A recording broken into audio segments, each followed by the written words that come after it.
Sejam bem-vindos, amados irmãos e irmãs.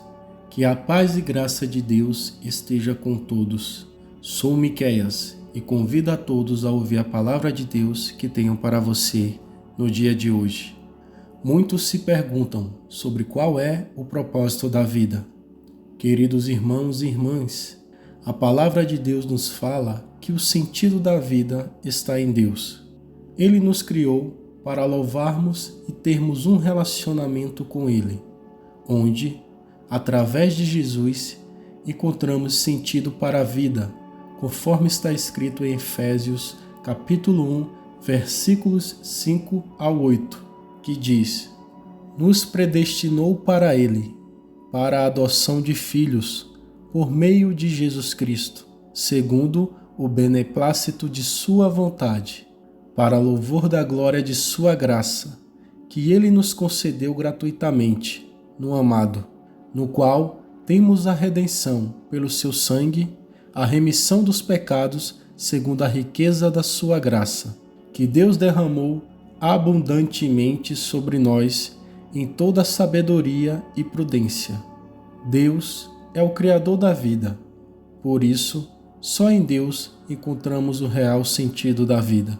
Deus nos criou para seu louvor, Ele nos formou de maneira especial, para mostrar sua glória e seu amor através de nós.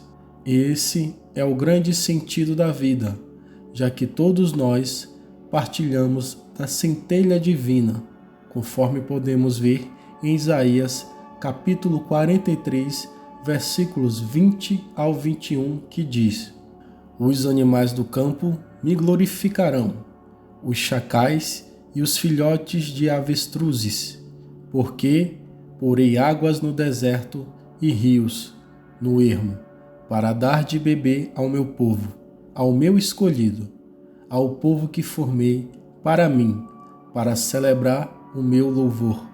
A única coisa que pode preencher o vazio da vida é um relacionamento com Deus, já que o vazio que sentimos é a ausência de Deus.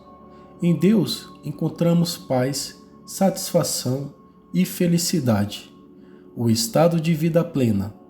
Nada mais pode dar verdadeiro sentido à vida.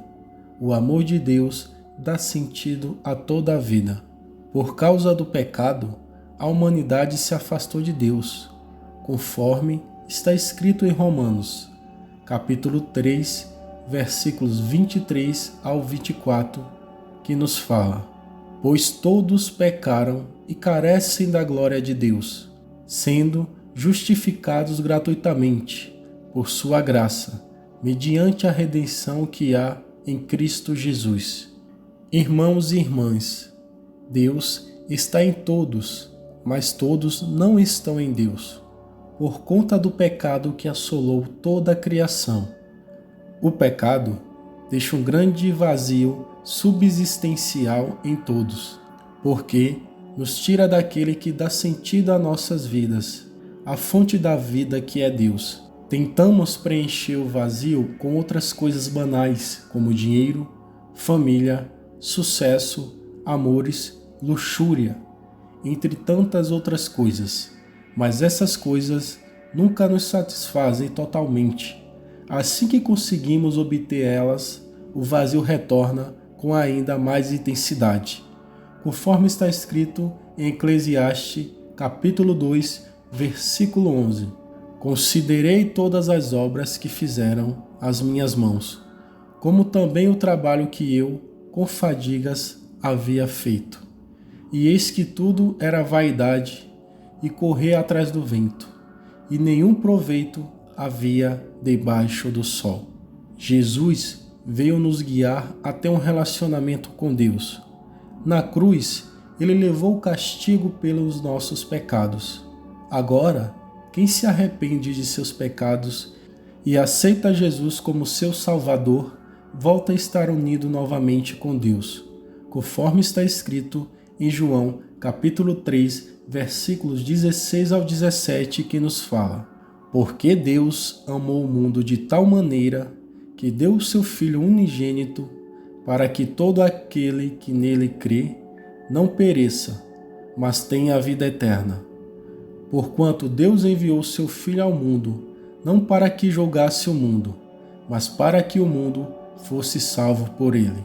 O que Deus pede de nós está claramente escrito em Miqueias, capítulo 6, versículo 8, que assim nos diz: Ele te declarou, ó homem, o que é bom e que é o que o Senhor pede de ti, que pratiques a justiça e ames a misericórdia, e andes humildemente com o teu Deus. Praticar justiça significa viver em retidão, praticar a obediência e a fidelidade a Deus, como uma resposta de amor à iniciativa divina de nos amar primeiro, incondicionalmente. Ainda podemos extrair da Bíblia o que Deus espera de nós, em Deuteronômio, capítulo 10, versículo 12 ao 13, que assim nos diz: Agora, pois, ó Israel, que é que o Senhor requer de ti?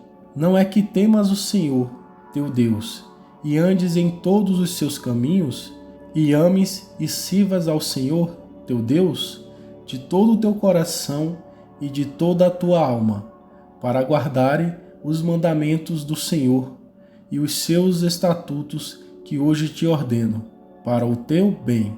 Portanto, podemos concluir que é dever do ser humano, primeiro, temer a Deus, reverenciá-lo como Deus, reconhecer sua soberania e obedecê-lo. Segundo, andar em todos os seus caminhos, aplicar todos os princípios universais ao viver diário do cotidiano. Terceiro, amar e servir ao Senhor seu Deus de todo o seu coração. Só é possível amar alguém quando se conhece a pessoa com quem se relaciona e se desenvolve confiança. Isso demanda relacionamento íntimo, diálogo, companheirismo que ocorrem através da prática da oração, leitura e estudo das Escrituras Sagradas e manifestações de louvor, gratidão e serviço em favor de Deus e do próximo. Amar a Deus de todo o coração e de toda a alma significa viver consagradamente para Deus em todas as capacidades do ser, física, mental e espiritualmente. Ainda podemos encontrar a vontade expressa de Deus no livro de Êxodo, capítulo 20, versículos 1 ao 17, onde estão os 10 mandamentos da lei de Deus. Deus é quem dá sentido a tudo o que fazemos na vida.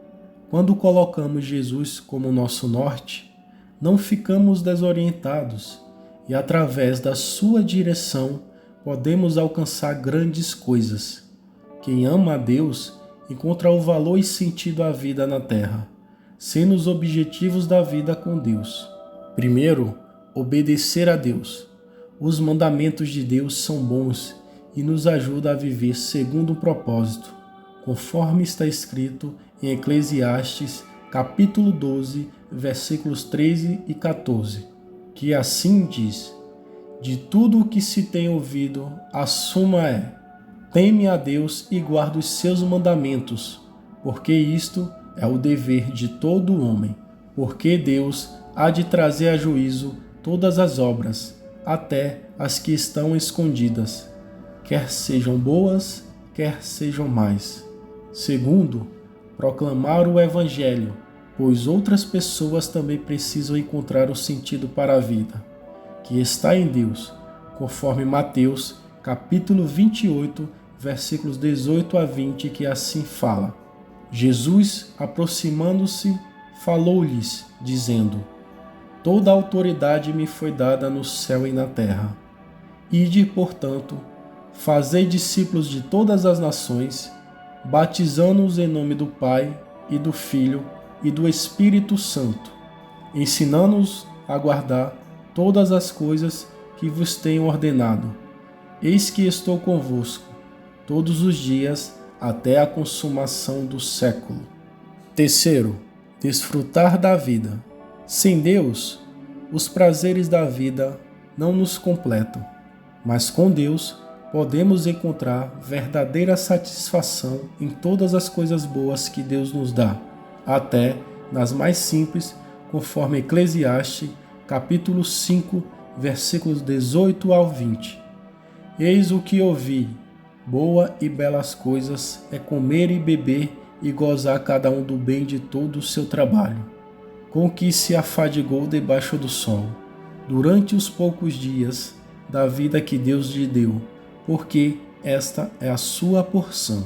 Quanto ao homem a que Deus conferiu riquezas e bens, e lhe deu poder para deles comer, e receber a sua porção, e gozar do seu trabalho, isto é dom de Deus, porque não se lembrará muito dos dias da sua vida, porquanto Deus lhe enche o coração de alegria.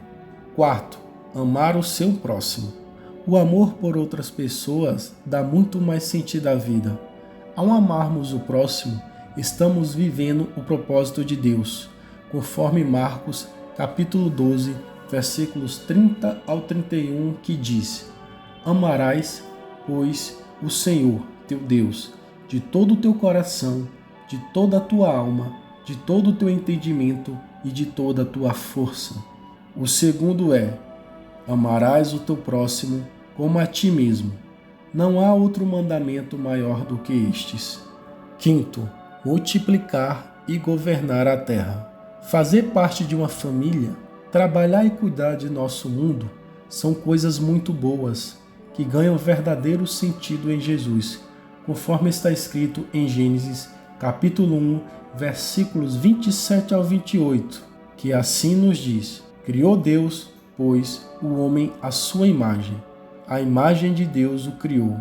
Homem e mulher os criou. E Deus os abençoou e lhes disse: Sede fecundos, multiplicai-vos, enchei a terra e sujeitai-a, dominai sobre os peixes do mar, sobre as aves dos céus e sobre todo animal que rasteja pela terra. Amados, quando buscamos primeiramente o reino de Deus, Ele nos supre com todas as outras coisas que necessitamos. Quando somos tocados pelo amor de Deus, a vida passa a ter um sentido claro e maravilhoso. Com isso, perdemos o medo e aumentamos a nossa confiança em Deus. Mas devemos nos lembrar que, por estar vivendo nesse mundo, onde o pecado nos afastou de Deus, teremos horas de alegria e dificuldades. A diferença está no que cremos em Deus e seu Filho Jesus Cristo, passando a enfrentar os problemas com uma postura diferente. Jesus disse que teríamos aflições e dificuldades, mas Ele venceu o mundo e está do nosso lado. Não temos o que temer. Queridos irmãos e irmãs, que Deus abençoe você e sua família. Te espero no próximo vídeo e um grande abraço.